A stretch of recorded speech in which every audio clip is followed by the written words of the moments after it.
Vă salut, dragi prieteni! Bine ne-am regăsit la un nou videoclip. Astăzi doresc să vă arăt o tehnică de altoire la vița de vie în uscat.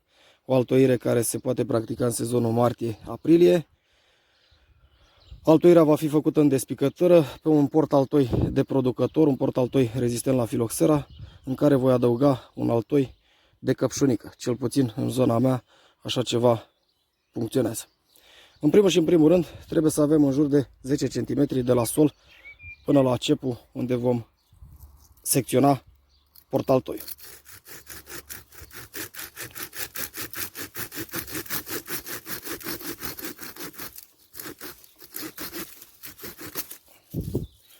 După ce am secționat portaltoiul propriu zis,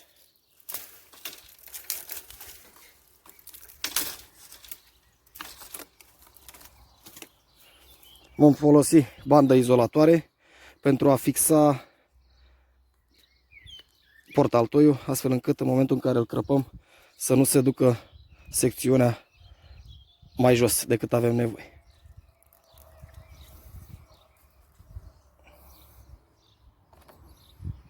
Cu ajutorul unui cuțit executăm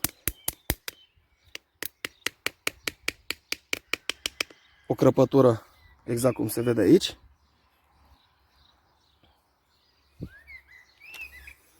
Puteți folosi o șurubelniță sau o pană sau orice altceva pentru a vă ajuta să despicați efectiv portaltoiul.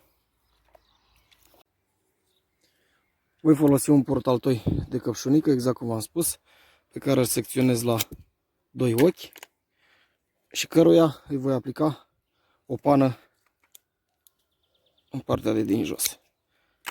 Trebuie să aveți grijă ca mugurile vegetative, în momentul în care faceți pana și îl introduceți în portaltoi, să fie aliniat la exterior.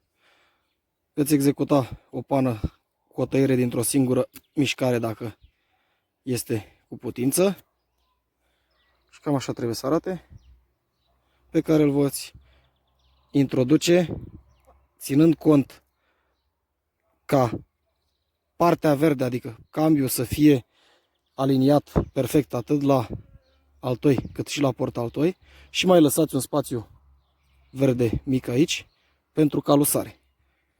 Vom proceda la fel și cu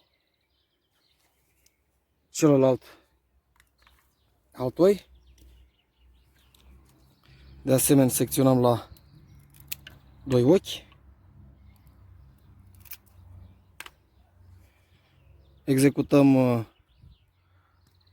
o pană dintr-o singură mișcare, dacă este cu putință, exact cum vedeți aici. La fel, introducem în cealaltă parte pe același principiu. Și după aceea strângem foarte bine cu bandă izolatoare și etanșăm spațiul unde a fost altoit. Bineînțeles, după ce terminăm această procedură, în încheierea videoclipului o să vă dau câteva detalii și despre altoirea pe care tocmai am aplicat-o.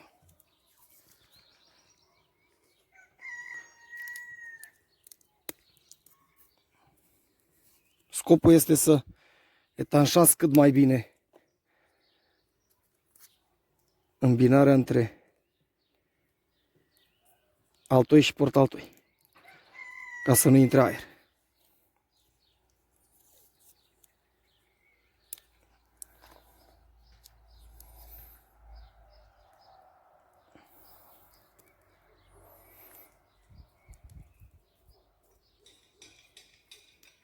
Eu folosesc bandă izolatoare, funcționează mai bine decât banda de altoire, iar în momentul în care s-a efectuat calusarea, atunci o secționez ușor fără a afecta scoarța altoiului și nici portaltoiului. Bineînțeles, vom pune și în partea de sus niște bandă izolatoare pentru a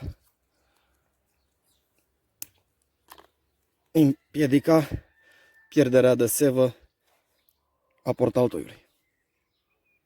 Merg să aduc un sistem de picurare pentru a ajuta acest portaltoi și cam aceasta este procedura. Am adus și sistemul de picurare. O să vă arăt într-un clip cum le fac și pe acestea. Este un sistem rudimentar, mai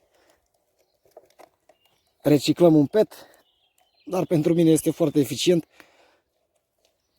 Întotdeauna l-am folosit cu plăcere pentru că este util. Haideți acum să vă spun câte ceva despre vița de vie.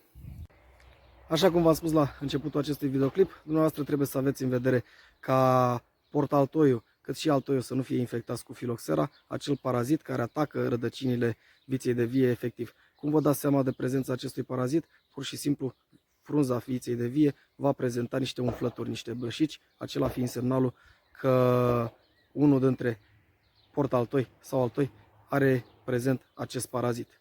Astăzi am efectuat o altoire în despicătură la vița de vie în uscat. Eu unul am folosit-o cu succes și cu siguranță voi mai face un videoclip în care vă voi prezenta altoirea viței de vie în verde atunci când vom folosi o altă procedură și anume altoirea sub scoarță. Este un procedeu simplu, încercați-l cu încredere, eu sunt sigur că veți reuși și nu uitați că întotdeauna practica este mama învățăturii, așa cum spunem noi românii. Dacă v-a plăcut acest material, nu uitați să vă abonați la acest canal și să ne vedem cu bine la următorul videoclip. Mulțumesc pentru vizionare și o zi plăcută vă doresc!